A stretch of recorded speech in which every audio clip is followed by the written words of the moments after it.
Hallo und herzlich willkommen zu einer neuen Folge vom Podcast Software Testing. Ich bin euer Host Richie und habe wieder eine Folge vom German Testing Day 2025 mit dabei. Diesmal gab es ein Treffen der besonderen Art, nämlich Richard meets Richard. Ich habe mich mit Richard Hörig über risikobasiertes Testen unterhalten. Er erzählt uns von einem Konzept, wie man über verschiedene Perspektiven auf das Thema Risiko im Testen schauen kann. Sehr spannend, um seine Testabläufe und Testfälle zu optimieren. Ich wünsche euch viel Spaß mit der Folge und wenn euch der Podcast gefällt und ihr Spaß dran habt, dann freue ich mich natürlich über jedes Like auf YouTube und um gute Bewertungen bei Apple und Spotify, damit der Podcast noch mehr interessierte Tester und Entwickler und Testmanager und Projektleiter und Usability-Experten und Business-Analysten und so weiter auch erreichen kann. Ich danke euch schön. Viel Spaß.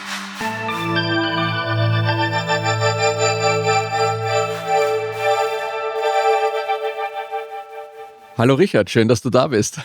Hallo Richie, schön, dass ich bei dir im Podcast sein darf. Es ist schön, dass wir jetzt mal hier Richard meets Richard haben. Ja. Sehr, sehr schön. Könntest du mich jetzt auch interviewen zu dem Thema? Mal sehen, Richard, wie so deine Knowledge da platziert ist. Genau. Ja, freut mich total, dass du da bist. German Testing Day hier in Frankfurt, Tag 2. Es läuft so gegen die Mittagspause jetzt. Und ich habe so die Abstracts mir durchgelesen im Vorfeld, mal ein bisschen so geschaut, wer spricht denn da so über welches Thema. Und bei dir bin ich hängen geblieben, da stand risikobasiertes Testen. Ja. Und das ist immer was, wo wenn ich bei meinen Kunden dann oft in Tränen ausbreche, weil das ist so wichtig und sie machen es nicht richtig oder sagen, sie machen es und machen es nicht. Und da muss man dann immer nachfassen, was heißt denn eigentlich Risiko und wie ist das Ganze so. Also es ist immer so ein bisschen stiefmütterlich, aber es ist so ein wichtiger Hebel, weil Testen ja einfach auch Risikominimierung ist. Und deswegen finde ich es super, sich mit dem Thema auch zu beschäftigen. Ich finde es ganz witzig, weil meine Erfahrung damit ist auch häufig, dass risikobasiertes Testen jetzt nicht vordergründig eine Rolle spielt oder nicht gesagt wird, aber dass es trotzdem intuitiv angewandt wird.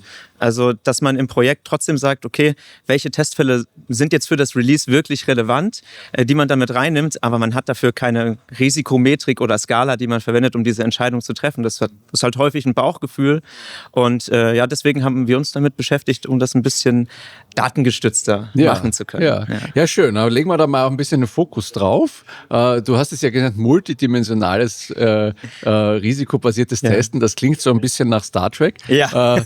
Finde ich gut. Aber was hat es denn da auf sich? Ja, ist natürlich ein sehr reißerischer Titel. Multidimensional, mehrschichtig, das sind so die Begriffe, die wir da häufig auch mal synonym verwenden. Es geht darum, dass wir bei MGM ein Ebenenmodell für die Risikoanalyse entwickelt haben, weil wir der Meinung sind oder weil wir häufig gemerkt haben, wenn man so Risiken definiert, dann ist das häufig quasi eindimensional. Man sagt, das Risiko ist jetzt hoch, mittel, gering aus vielleicht den und den Gründen. Aber das ist in einer komplexen Welt wird das so der Realität häufig gar nicht so gerecht. Deswegen haben wir uns gedacht, wir können das ja aus verschiedenen Perspektiven betrachten. Also was ist so die fachliche Logik? Was sagt der Fachbereich zu einer Risikoanalyse? Aber was sagt uns zum Beispiel auch die Testhistorie, also die vergangenen Ergebnisse darüber, wie man Risiken einschätzen kann?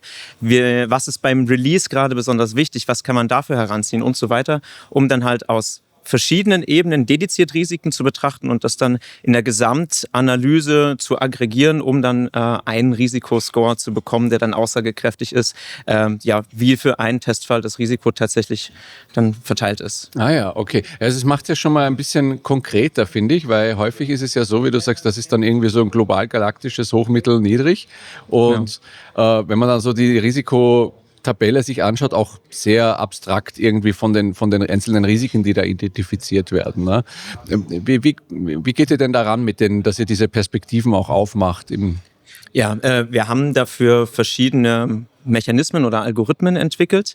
Natürlich kann man das bei uns auch manuell machen, insbesondere wenn man am Anfang von einem Projekt steht und wenig Daten zur Verfügung hat, ist es trotzdem meistens eine gute Sache, so auf die Erfahrung und das Bauchgefühl der jeweiligen Stakeholder zu hören, also der Entwickler, der Architekten, der Tester und so weiter. Aber genau diese Algorithmen stehen in so einem Modell im Vordergrund, also dass wir die Komplexität eines Testfalls bewerten können, wie das im Projekt verteilt ist, wie ein einzelner Testfall dann halt auch von der Komplexität aussieht, ob da gewisse Schlüsselwörter vorkommen, die dann mit einer Auswirkung assoziiert werden und halt, wenn man sich zum Beispiel die vergangenen Ausführungen von Testfällen anschaut, wie ist so die Fehlschlagsrate, was sind da für Fehlertickets entstanden, was haben die für Prioritäten, die dann natürlich auch eine Aussage dafür liefern, wie wichtig ein Testfall ist, oder wie ist die Verlinkung mit Anforderungstickets, die jetzt in einem Release eine Rolle spielen, wie ist da die Priorität, welche Testfälle sind damit verwandt, wie kann man die dann für Regressionstests heranziehen, also dass man alle diese Daten quasi bündelt und dediziert in diesen Ebenen auswertet, um dann eine Risikoauswertung, einen Risikoscore zu bekommen. Ja. Das heißt, es kommt am Schluss ein Wert dann raus pro Testfall oder wie kann ich mir das vorstellen? Genau, also pro Testfall und pro Risikoebene ermitteln wir dann einen Wert und diese Werte werden dann für alle Ebenen bei einem Testfall im Endeffekt aggregiert, um ein Gesamtrisiko zu erhalten. Und wie sieht da die Skala aus? Was für eine Range ist es da? Also wir hatten zuerst einen Ansatz gewählt, dass wir das relativ grob eingeteilt haben, einfach in gering, mittel, hohes Risiko, man kennt's, haben dann aber festgestellt, dass das uns eigentlich nicht ausreicht, dass das zu wenig Nuance bietet, nicht wirklich flexibel ist. Deswegen haben wir da jetzt ein numerisches System entwickelt und das basiert auf den Fibonacci-Zahlen. Die kennt man vielleicht noch aus dem Matheunterricht. Ja, und vom Planning-Poker. Ja, genau, da kommen sie auch vor, genau. Stimmt, ja, in der Softwareentwicklung kommen die auch hier und da mal für Schätzungen zum Einsatz. Und die haben das tolle Prinzip, dass die von alleine im Prinzip exponentiell wachsen. Das heißt, wir haben uns die Fibonacci-Zahlen von 1 bis 10, also das sind dann die 1, 2, 3, 5 und 8, genommen, um geringe Risiken zu bewerten. Und man sieht auch, da hat man dann schon eine gewisse Nuance, die man geben kann. Für die zweistelligen Fibonacci-Zahlen dann für das mittlere Risiko und die dreistelligen dann für ein hohes Risiko. Und das hat den schönen Effekt, wenn ich dann den Mittelwert bilde über verschiedene Ebenen hinweg, dass so ein hohes Risiko natürlich viel mehr dazu beiträgt, wie dann der Gesamtrisikowert aussieht. Wenn ich da einen Wert von zum Beispiel 610 habe, müsste eine der Fibonacci-Zahlen sein, wenn ich es noch richtig im Kopf habe. Genau, dann gleicht er natürlich aus, wenn auf anderen Ebenen eher ein niedriges Risiko von 5 oder 8 vorherrscht, dass man trotzdem am Ende dann noch eine sehr hohe Zahl hat, die das halt inhärent mit einbezieht. Und wir finden das System sehr elegant, das funktioniert ganz gut und das wird unseren Anforderungen auch entsprechend gerecht. Ja, jetzt hängt ja ein starker Punkt ja davon ab, auch die Daten zu haben. Ne? Also das muss man ja irgendwo, du sagst vorher, diese Verknüpfung zu den Anforderungen und zu vorherigen Testläufen. Ne? Jetzt hat man ja oft so ein Chaos da, also nicht ein Tool, wo das alles so sauber drinnen ist. Ne? Wo holt ihr euch denn die Sachen dann alle her? Bei uns ist es tatsächlich so, dass es in unserem Tool alles drin ist, zumindest im Idealfall. Also für die Projekte, die ihre Dokumentation halbwegs im Griff haben, ist das eigentlich Standard bei uns, dass wir die Anforderungen verlinken und dass wir die Fehlertickets verlinken. Das ist für unsere Leute eigentlich mit keinem Mehraufwand verbunden. Das kommt bei uns im Testmanagement-Tool alles zusammen. Da sieht man die Fehlertickets, da sieht man die vorangegangenen Testläufe und so weiter. Und die Daten sind natürlich im Backend alle verfügbar, sodass das Tool dann automatisch diese Risikowerte berechnen kann, ohne dass man da als Nutzer mit Extra-Dokumentation aufgehalten wird. Weil unser Ansatz ist ja, dass wir die Daten, die sowieso schon da sein sollten, die sowieso da sind, nutzen, ohne dass wir den Nutzer mit zusätzlichem Aufwand überfordern. Diese Risikoanalyse soll den Nutzer nicht mit mehr Aufwand beladen, sondern einen wirklichen Mehrwert bieten. Wenn jetzt, kann ich mir in der Praxis ja so vorstellen, wenn dann die Daten da so drinnen sind, dass man vielleicht dann doch persönlich aus irgendeiner Sicht von Projektleiter oder sonst irgendwas dann noch eine andere Sicht hat oder sagen wir mal schon noch eine manuelle Sicht aufs Risiko hat, unter Anführungszeichen. Wie könnt ihr das auch mit aufnehmen dann? Ja, Das kommt natürlich vor und kein System ist perfekt. Deswegen haben wir auch die Möglichkeit, das quasi manuell zu überschreiben, dass man dann sagen kann, okay, die Analyse vom System ist schön und gut, aber ich sehe das schon noch mal ein bisschen anders. Dann kann ich quasi sagen, bitte für diesen Testfall nicht automatisch berechnen. Ich möchte hier selber vorgeben, wie ich das Risiko einschätze oder wie ich die gewissen Parameter, die dann zu den Risiken führen, einschätze, sodass man das auch mit einbeziehen kann. Ja. Jetzt ist ja die Risikobewertung das eine. Ne? Es kommen dann ja noch Testfälle raus, die quasi einen Risikowert haben, einen aggregierten. Und was dann damit? Wie geht es dann weiter? Also zunächst ist es natürlich auch eine gute Übersicht zu haben. Besonders Manager mögen das ganz gerne, wenn man so sehen kann, wie ist denn so die Risikoverteilung im Projekt. Aber auch für die Tester dann an sich, wenn sie einen Testlauf zusammenstellen oder wenn sie auch dann im Testlauf sind, kann man das risikobasiert machen. Das heißt, ich kann zum Beispiel vorher einen Cut-off setzen. Ich sage jetzt, nur die Testfälle, die einen gewissen Risikowert haben, sollen auch im Testlauf aufgenommen werden. Alles andere ist uns jetzt erstmal egal. Und im Testrun selber kann man dann auch anhand des Risikos testen, dass man das einfach anhand des Wertes sortiert, sodass man, wenn man dann im Prinzip von oben nach unten die Liste durchgeht zum Testen, immer den Testfall mit dem höchsten Risiko vor der Nase sitzen hat, um dann auch sagen zu können, am Ende, wenn vielleicht doch mal die Zeit dann ausläuft und man schnell ausliefern muss, die Testfälle, die am Ende runtergefallen sind, sind halt diejenigen, die relativ wenig Risiko abdecken und das ist dann halt auch weniger schlimm, wenn die dann mal hinten runterfallen.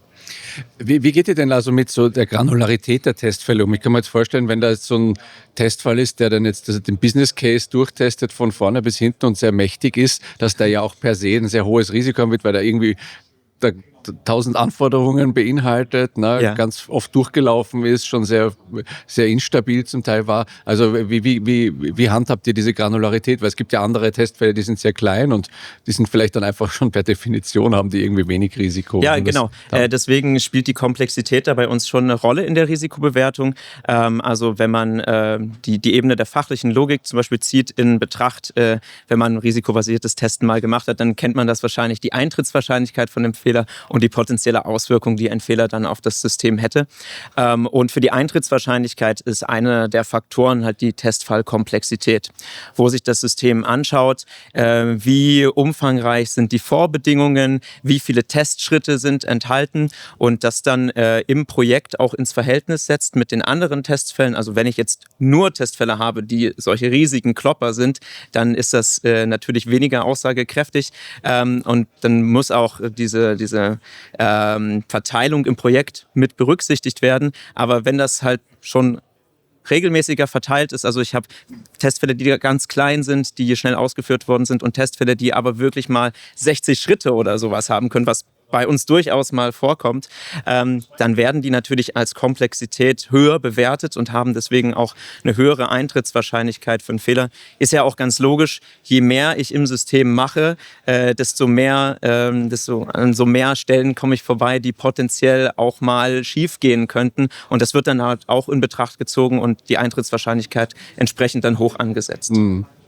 Sieht dir das System auch vor, generell, dass ich eine gewisse Gewichtung auch hinterlegen kann? Also ich kann mir jetzt vorstellen, dass es vielleicht auch in Branchen oder Projekten einfach auch unterschiedlich ist, wie man so diese verschiedenen Perspektiven gewichtet. Ja. Der eine sagt, ja, die Komplexität ist für mich das darf nicht zu komplex werden, ich möchte das wichtiger haben. Der andere sagt, na, für mich ist, ich weiß nicht, irgendwie die Fachlichkeit da das Thema.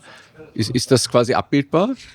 Momentan leider noch nicht. Habe ich gerade einen Feature-Request gemacht. Ja, da sind wir auch schon selber drauf gekommen, eben um halt die Flexibilität für Projekte zu geben. Natürlich, wie du gesagt hast, das ist immer unterschiedlich. Man hat immer unterschiedliche Gewichtungen, je nachdem, was einem gerade auch in einer entsprechenden Phase im Softwarezyklus da wichtig ist.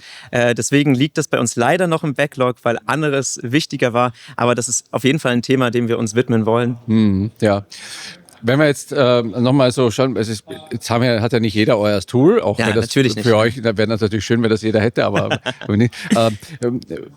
Kannst du mal vielleicht nochmal so einfach die wichtigsten Kategorien auch nochmal mitgeben? Also, weil dann hat vielleicht jeder nochmal so eine Idee, wo man sagen kann, okay, wenn ich das jetzt selber bei mir in Excel mache, dann nehme ich mir mal die Kategorien her und bewerte und fange mal einfach an damit, dass wir ein bisschen so diese Multidimensionalität aufzubauen. Genau, also die 5 Ebenen, die bei uns im Konzept vertreten sind, das sind die fachliche Logik, die ich schon angesprochen habe, und die Testhistorie, der Release-Umfang.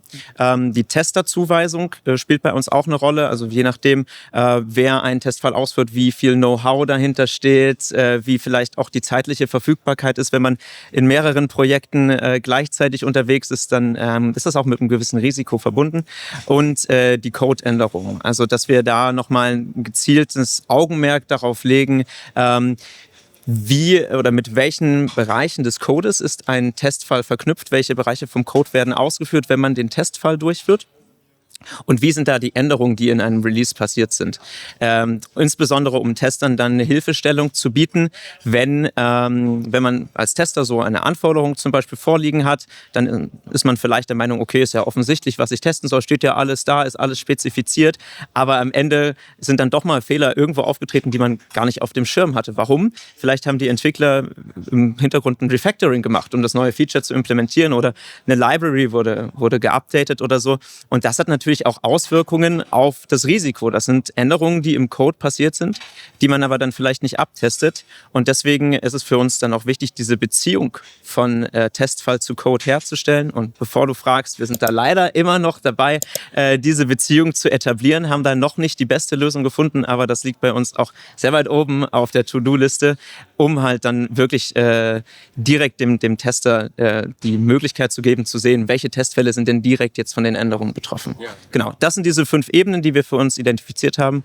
Wir haben jetzt hier auf dem German Testing Day auch noch viele coole Gespräche mit interessierten Leuten geführt, die dann auch eingebracht haben, zum Beispiel Security. Ist doch auch eine wichtige Ebene, die ihr damit einbringen solltet. Absolut. Oder eine gewisse Saisonalität. Zum Beispiel in der Versicherungsbranche hatten wir mit einem ein Gespräch, der uns auch erzählt hat, ja, er ist insbesondere mit Kfz-Versicherungen beschäftigt. Und da ist es halt so, dass Ende des Jahres dann natürlich die Versicherung neu abgeschlossen werden muss. Also da geht der Run der Nutzer auf die entsprechenden Formulare los. Deswegen spielt für eine Kfz-Versicherung vielleicht am Anfang des Jahres, im Januar, Februar, ein Risiko gar nicht so eine große Rolle. Aber je weiter das Jahr voranschreitet, desto höher wird es dann natürlich nach oben priorisiert. Und das ist ein sehr wertvoller Input, den wir bei uns dann auch in Zukunft berücksichtigen werden. Ich glaube ja auch, diese Kategorisierung, das ist ja zum Teil vielleicht auch ein bisschen individuell pro Projektbranche und Unternehmen und so, aber zum anderen natürlich auch schön weiterzudenken, ne? Weil wie kann man das wirklich multidimensional auch noch da einfassen, ne? Jetzt hast du schon zweimal auch das Backlog angesprochen. Was sind denn noch so Punkte, wo du sagst, das ist auf jeden Fall so ein Entwicklungsschritt für dieses Konzept, den wir dann noch gehen wollen, den wir jetzt noch nicht erwähnt haben? Den wir jetzt noch nicht erwähnt haben. Gibt es da noch irgendwie so einen Meilenstein, wo du sagst, hier ein Epic, das noch so? Ja, also auf jeden Fall diese Gewichtung ist uns sehr wichtig, die haben wir auch schon diskutiert. Ich würde auch sagen, dass wir das vielleicht dem Nutzer oder den Testmanagern noch mehr Möglichkeiten geben, vielleicht auch selber solche Ebenen zu etablieren, dass wir das Framework bereitstellen, wie das Ganze aggregiert wird, aber dass wir dann auch sagen können, okay, ihr wisst am besten, wo vielleicht eure Risiken platziert sind. Das können wir vielleicht jetzt als Toolgeber gar nicht mitdenken, aber dass man das dann eventuell selber mit integrieren kann, um dann natürlich noch aussagekräftigere Risikoscores zu bekommen. Ja, also ist noch ein bisschen Potenzial auch da für die Zukunft, das noch besser zu machen. Absolut, ja. Also ich denke, da kann man sich jahrelang mit beschäftigen. Ja, sehr cool. Ja, super. Ich fand es sehr spannend, weil das einmal auch einen anderen Blick auf risikobasiertes Testen gibt, einmal ein bisschen granularer und trotzdem auch sehr konkret anwendbar quasi für die eigene Risikomanagement-Geschichte, weil ich das häufig bei Kunden sehe, einfach, das wird halt gemacht, weil es gemacht werden muss, aber es hat de facto keinen praktischen Das Nutzen. ist voll schade, weil es kann so viel Mehrwert Wert bieten. drinnen. Ja, genau. Ja, super. Ja, Richard, vielen lieben Dank, dass du hier warst und das Thema mal vorgestellt hast. Ich glaube, da kann man sich schön was rausziehen. Ja. Finde ich ganz klasse, auch mal einen Richard hier zu haben. Auch ein Highlight. Und ich wünsche dir noch eine tolle Konferenz hier und eine schöne Zeit und bis bald. Danke dir, Richie. Ich freue mich mal, wieder hier zu sein. Ja, auf jeden Fall. Tschüss. Tschüss.